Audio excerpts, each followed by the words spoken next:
मान्यवर, उस बूढ़े बाप की आंखें दबदबा गईं। मैं दूंगा तुम्हें, जब तुम अपनी कमाई का अपने पिता को कुछ नहीं दे रहे हो तो मैं भी तुम्हें क्यों दूंगा? आधा कंबल संभाल के रखूंगा मैं अपनी जिंदगी में।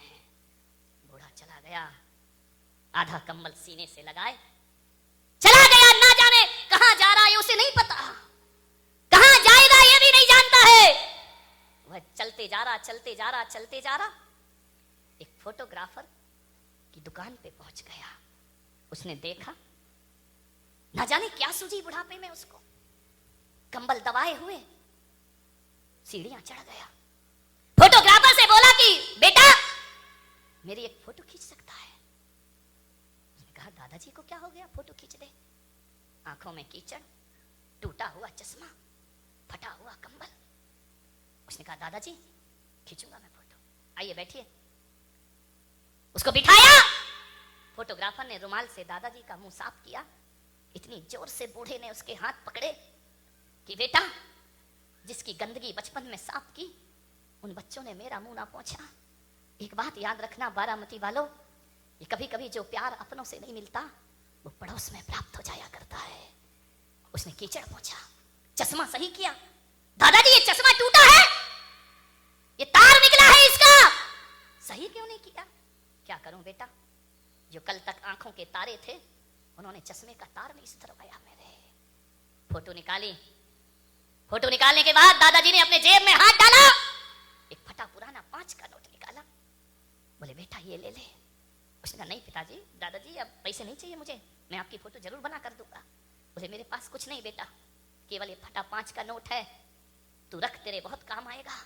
उसने कहा नहीं दादाजी मुझे नहीं चाहिए। बोले रख ले बेटा रख ले। बोले मुझे नहीं चाहिए। तो बूढ़े ने कहा अपनी नहीं तो मेरी खुशी के लिए रख ले। दादाजी आपको 5 रुपया देने में खुशी मिलेगी? उसने कहा लाओ मुझे दे दो। उसने 5 का नोट देखा, फटा सा था। आज वो 5 का नोट हजारों की गड्डियों के सामने भारी पड़ रहा था उस फोटोग्राफर को। उसने लिया, 5 का नोट डाला। दादाजी ने कहा 2 दिन बाद मेरी फोटो दे देना मुझे। बोले ठीक है। 2 दिन बीते। 2 दिन बाद 2 लड़के पहुंचे फोटोग्राफर के पास। बोले भाई साहब 2 दिन पहले एक दादाजी ने यहाँ फोटो खिंचाई थी, वो फोटो हमें चाहिए। आप कौन है? हम उनके लड़के हैं। ये डॉक्टर है, इंजीनियर है। आप उनके लड़के हैं, आपको कैसे पता कि फोटो खिंची है? बोले बड़ा अफसोस है कि जिस दिन मेरे पिता तुम्हारे यहाँ से फोटो खिंचा के जा रहे थे और इन सीढ़ियां उतर रहे थे, आगे पहुंचे हैं और एक जोरदार ट्रक की टक्कर में उनका एक्सीडेंट हुआ और वो दुनिया में नहीं रहे। जब हमें सूचना मिली हम गए, जब तक प्राण पखेरु उड़ गए। उनके कुर्ते के जेब में तुम्हारी दुकान की रसीद पड़ी थी, बस वही रसीद लेकर हम तुम्हारे यहाँ आए हैं। वो फोटो तो दिखाओ जरा। फोटो दिखाई, अरे ये फोटो खींची है तुमने? ये फटे से कपड़े, टूटा सा चश्मा, आंखों में कीचड़। बोले एक काम करो, कंप्यूटर का जमाना है, इसमें एडिट कर दीजिए, अच्छी शेरवानी पहना दो इनको, सोने की चेन डाल दो गले में, एक अच्छी कुर्सी पर इन्हें बिठा दो, इनका चेहरा थोड़ा सा बदल दो। उसने कहा भाई साहब बहुत पैसा लगेंगे। बोले देंगे। 5,000 रुपए लगेंगे। बोले देंगे 5,000 रुपए। ये वो औलाद जिसने जीते जी बाप को 5 रुपए नहीं दिए, वो 5,000 की फोटो ले रही है। उस आदमी ने पूछा कि आप इतनी बड़ी फोटो क्यों बनवा रहे हो? बोले परसों हमें इनका उठावना करना है, इस समाज में हमारी इज्जत का सवाल है, ध्यान रखिए। हम उनकी ऐसी फोटो नहीं लगा सकते हैं, हमारा भी स्टेटस है, हमारा भी स्टैंडर्ड है।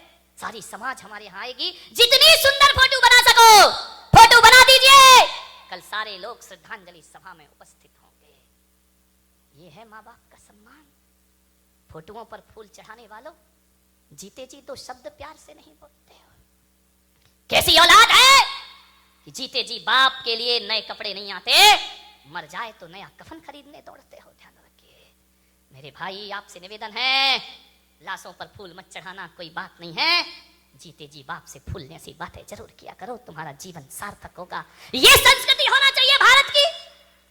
मेरे सानिध्य में मुझे बड़ा दुख है कि मैं संत होकर मुझे एक वृद्धाश्रम बनाना पड़ा जहां बुजुर्ग लोग रहा करते हैं।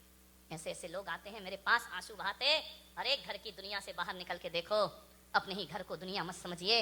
आते हैं मेरे पास, महाराज ये जिंदगी का अंतिम पड़ाव, कुछ व्यवस्था करो, हमारा बेटा हमें घर से। एक बेटा मेरे पास आया अपने माँ को लेकर, महाराज आपका वृद्धाश्रम बना है, आपका वात्सल्य धाम बना है, मेरी माँ को वहां रख दीजिए। मैंने कहा शर्म आना चाहिए तुझे, एक बेटा कह रहा है कि वृद्धाश्रम में रख दो।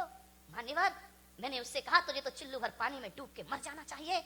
जिस माँ ने कोख में रखा तू घर में नहीं रख सकता है, वापिस लेके जा इस माँ को। बोले आपने क्यों बनाया वृद्धाश्रम? मैंने कहा मैंने इसलिए नहीं बनाया कि कोई औलाद अपने बाप को मेरे पास भेजे। नहीं भाई, ये तो मेरे लिए सबसे बड़ा पाप हो जाएगा। और मैं बारामती में कह रहा हूं पुलक सागर, इस देश से वृद्धाश्रम की परंपरा खत्म होना चाहिए, समाप्त होना चाहिए। एक भी वृद्धाश्रम इस देश में नहीं होना चाहिए, एक भी ओल्ड हाउस इस देश में नहीं होना चाहिए। ये बदनुमा दाग है भारतीय संस्कृति पर। लाल किला शान हो सकता है, कुतुब मीनार शान हो सकती है, ध्यान रखना, ताजमहल शान हो सकता है देश की, लेकिन वृद्धाश्रम देश की शान नहीं है। ये भारतीय संस्कृति पर मारा हुआ तमाचा हुआ करता है। एक बेटा माँ बाप को वृद्धाश्रम में रखता है। मैंने उसे 1 घंटे समझाया, बेटा माँ को मत निकाल अपने घर से। 1 घंटे मैंने उसे समझाइश दी, वो अपनी माँ को वापस ले गया। ध्यान रखिए मान्यवर, मैं एक भावना रखता हूं, मेरा और हम जैसे संतों का जीना सार्थक हो जाएगा जब वृद्धाश्रम रातों रात खाली हो जाएगा। मेरे भाई, हर बेटा अपने माँ बाप को अपने घर ले जाए। कौन सी शान है ये? मैंने बनाया है इसलिए बनाया कि उन बुजुर्गों को सहारा दूं जिनके औलाद नहीं है। ध्यान रखिए, औलाद होने के बाद माँ बाप हमारे पास आए शरण में, बेकार की जिंदगी है ये, ध्यान रखिए। आपसे निवेदन है, एक बूढ़ी माँ जिसने औलाद को पढ़ाया लिखाया, लेकिन वो औलाद उस बदमाश से नफरत करती थी। धिक्कार है वो औलाद जो माँ से नफरत करती है, पिता से नफरत करती है। यही नफरत थी उसे बस। वो कहता था माँ तू मेरे सामने मत आया कर, तू मनहूस है, मैं तेरा चेहरा देखना पसंद नहीं करता हूं। माँ रो लेती चुपके चुपके, पाल पोस के बड़ा किया, पढ़ाया लिखाया। औलाद कह रही हम तेरा चेहरा देखना नहीं चाहते, तू हमारे सामने मत आया कर। माँ आती, माँ की ममता थी बेचारी, क्या करे, स्कूल जाती, टिफिन देने जाती, बच्चे का भोजन देने जाती। बच्चे से कोई पूछता कि ये बुढ़िया कौन है, तो मालूम है वो ऐसी औलाद, ऐसी कायर औलाद जो अपने दोस्तों को कहता कि नौकरानी है जो हमारे घर से हमें टिफिन ला के देती है। माँ जब सुनती तो सीना छलनी हो जाता उसका, ये नौकरानी है, ये काम वाली है, घर में आके झगड़ा करता, तू टिफिन लेके मत आया कर मेरे स्कूल में, मुझे बहुत नफरत है तुझसे। ऐसी औलाद जिसके लिए ईश्वर के सामने हाथ फैलाए, आज वही ईश्वर का वरदान उसे अभिशाप लग रहा है। औलाद पसंद नहीं करती है। एक बात ध्यान रखना, माँ कैसी भी हो, माँ तो माँ होती है मेरे भाई। माँ काली हो, माँ गोरी हो, माँ बदसूरत हो, एक बात ध्यान रखना, माँ की सूरत नहीं देखी जाती, माँ का दिल देखा जाता है मेरे भाई दुनिया में। इसलिए नफरत थी उसे कि उस माँ की एक आंख नहीं थी। तू कानी है, मेरे सामने मत आया कर। माँ रो लेती चुपके चुपके। बाहर गया पढ़ने बेटा, पढ़ाया लिखाया। एक दिन पढ़ने लिखने के बाद जब बेटा को खबर मिली कि माँ अकेली है गांव में, गांव के लोग कहते कि अरे मूर्ख, जिसने झाड़ू पोंछा करके तुझे पढ़ाया उस माँ के प्रति तुझे कुछ भी नहीं करता। उस बच्चे ने एक चिट्ठी लिखी माँ को कि माँ तू गांव के वृद्धाश्रम में चली जा, मैं तो तुझे पसंद करता नहीं, तू मेरे सामने कभी आना मत, वृद्धाश्रम में रह, और तूने मेरे लिए जो एहसान किए हैं ना, 500 रुपए महीने भेजूंगा वृद्धाश्रम में, वहीं अपनी जिंदगी गुजार लेना। कहते हैं उस लाचार माँ को वृद्धाश्रम में रख दिया गया। अपना घर, अरे अपना घर अपना ना हुआ, इसको अपना घर लिखा जाता है। चली गई, बहुत दिन रही। रात दिन माँ की ममता भी ऐसी ममता है कि पूत कपूत भी हो तो उसके लिए मरती रहती है। अंतिम समय आया माँ का, माँ ने वृद्धाश्रम वालों से कहा कि भाई साहब एक काम कर दो, मैं जानती हूं मेरा बेटा नहीं आएगा। 2.5 साल रही माँ वृद्धाश्रम में, मरने से पहले एक बार मेरे बेटे का चेहरा दिखा दो। वृद्धाश्रम के इंचार्ज ने कहा तू पागल हो गई क्या, 2.5 साल में जिसने पलट के नहीं देखा, तू भगवान को याद कर। क्या करूं भाई साहब, याद भगवान को करती हूं लेकिन बेटा दिखता है, बेटे का चेहरा दिखता है। मरने से पहले एक बार फोन लगा दो मेरे बच्चे को, मैं अंतिम जिंदगी जी रही हूं, मुझे एक बार मैं उसे देख लूं बस, मुझे मालूम है वो मुझसे नफरत करता है। फोन लगाया इंचार्ज ने कि भाई साहब आपकी माँ बहुत बीमार है, आ जाओ। उसने कहा देखो जो भी जरूरत हो पूरी कर देना, मेरे पास टाइम नहीं है। नहीं आया, समय बीता। एक दिन उसके मन में ना जाने क्या जगा कि चलो गांव चलते हैं। गांव आया, घर में ताला डला है, झोपड़ी जैसा घर। पूछा गांव वालों से, आई वो कानी बुढ़िया रहती थी कहाँ है? बोले वो तो वृद्धाश्रम में। गया वृद्धाश्रम, इंचार्ज से मिला, वो यहाँ एक कानी बुढ़िया थी, तुम कौन हो? दुर्भाग्य से मैं उसका बेटा हूं। उससे कहो कि बेटा मिलने आया है। इंचार्ज ने कहा तेरा दुर्भाग्य नहीं, उस मां का दुर्भाग्य है कि तेरी जैसी औलाद पैदा हुई है उसको। बोले जाओ, मुझे प्रवचन नहीं सुनना है। बोले किस मां को बुला रहा है? वो मां अब इस दुनिया में नहीं है। नहीं है? हमने तुम्हें फोन किया था ना, तुम नहीं आए, वो दुनिया से चली गई। लेकिन ठहरो, जाते जाते एक चिट्ठी देके गई है। बहुत इंतजार किया उसने, तेरा बहुत इंतजार किया, एक एक पल मरते समय तक तेरा नाम उसके मुंह पे था। चुप हो गया बेटा। चिट्ठी लाई, लिफाफा लाया, लिफाफा खोला, उसने कहा ये क्या? एक चिट्ठी थी, उसमें लिखा था मेरे प्यारे बच्चे, मुझे मालूम है कि जब तक तुझे ये पत्र मिलेगा तब तक मैं इस दुनिया में नहीं रहूंगी, तू नहीं आएगा, मैं जानती हूं, लेकिन मेरे बच्चे, मैं तरस गई जिंदगी भर मां शब्द सुनने के लिए। ऐसी अभागिन मां हूं मैं इस धरती की कि औलाद के बाद भी मां शब्द नहीं सुन पाई अपने कानों से। इसमें तेरी गलती नहीं बेटा, मेरी ही परवरिश में कोई कमी रह गई होगी, मेरे ही संस्कार गलत पड़ गए होंगे, मैं तेरी इच्छा के अनुसार तेरा काम नहीं कर पाई होंगी।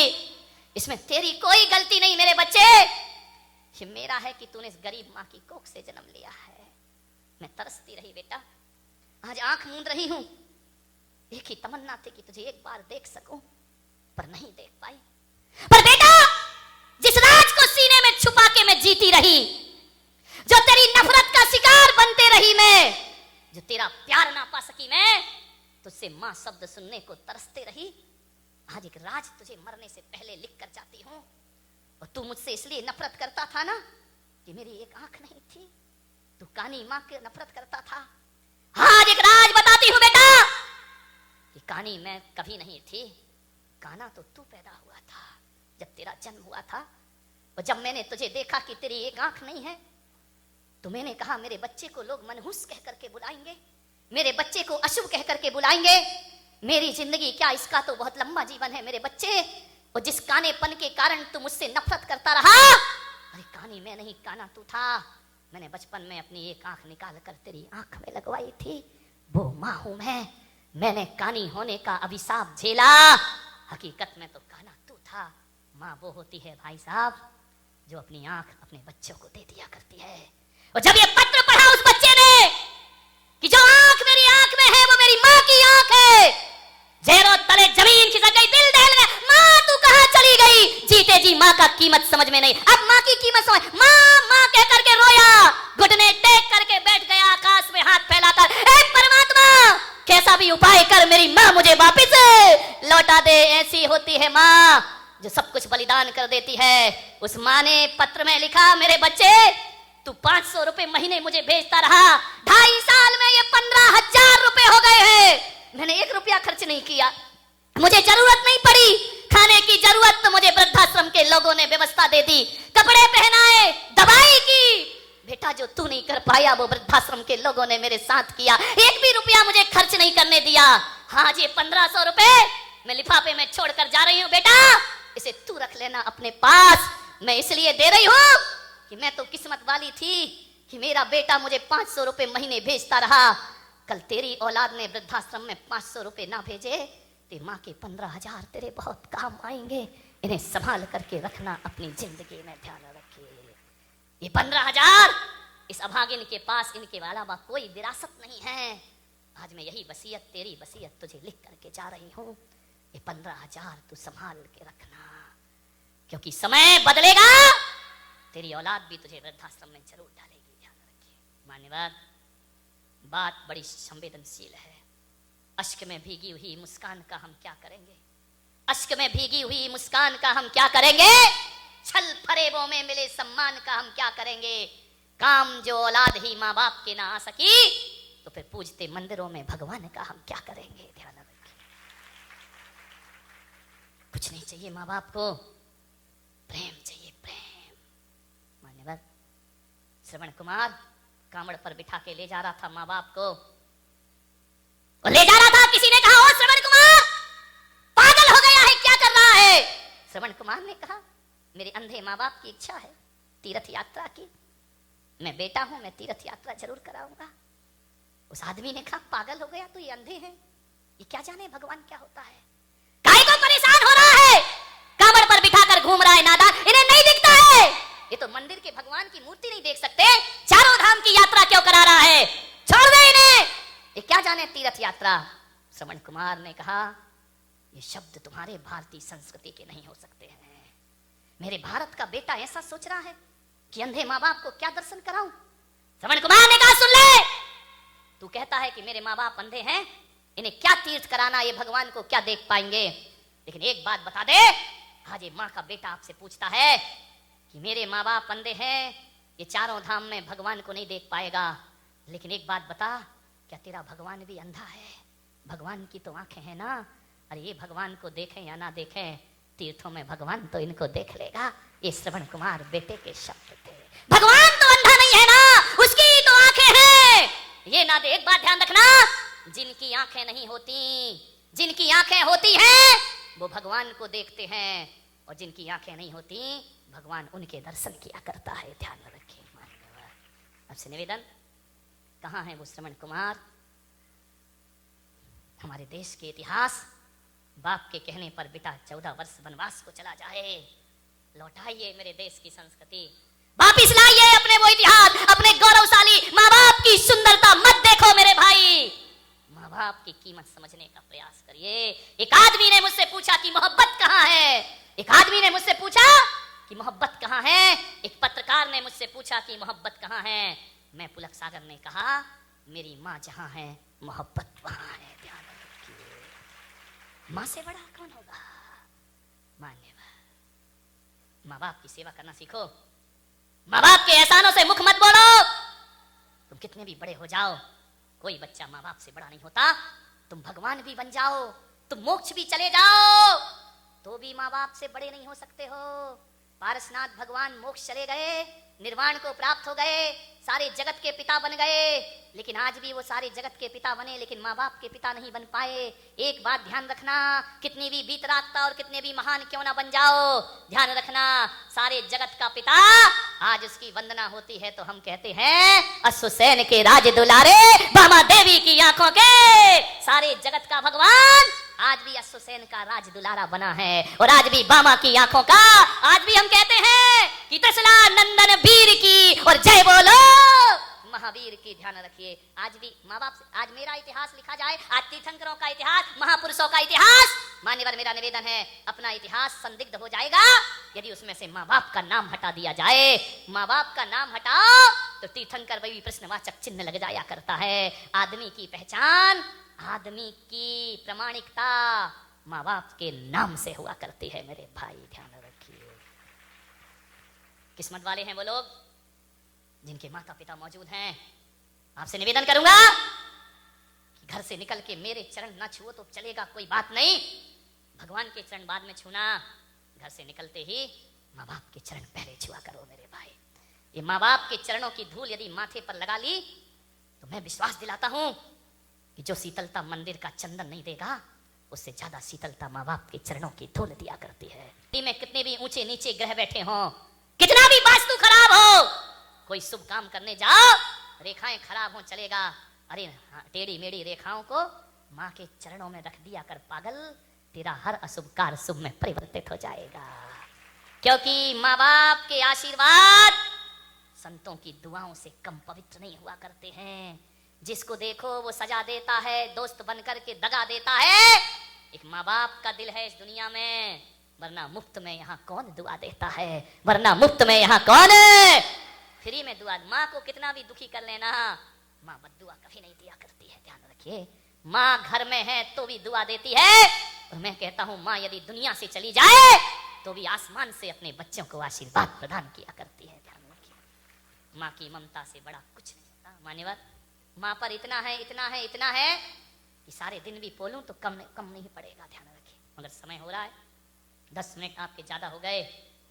मेरा आपसे एक ही निवेदन है, बड़ी विनम्रता के साथ सब कुछ कर लेना। नौजवानों, बहू, बेटियों, बेटो, तुमसे मेरा इतना ही निवेदन है, इतना ही निवेदन है मेरा कि सब कुछ कर लेना। में जी लेना, लेकिन माँ बाप की आंखों में आंसू मत देना मेरे भाई, उनके आंसू पोंछने का प्रयास करिए। एक लड़की समझा रही थी अपने भाई को, मैं ससुराल जा रही हूं, मेरे माँ बाप को दुखी मत करना, समझा रही थी बेटी।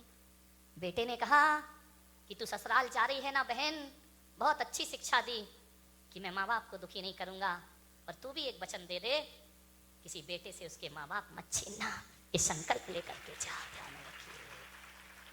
किसी माँ से उसका बच्चा मत छीनो बहुओ, वरना एक दिन तुम्हारे साथ भी काल चक्र यही रचना रचेगा, ध्यान रखिए। आराम से जियो 4 दिन की जिंदगी।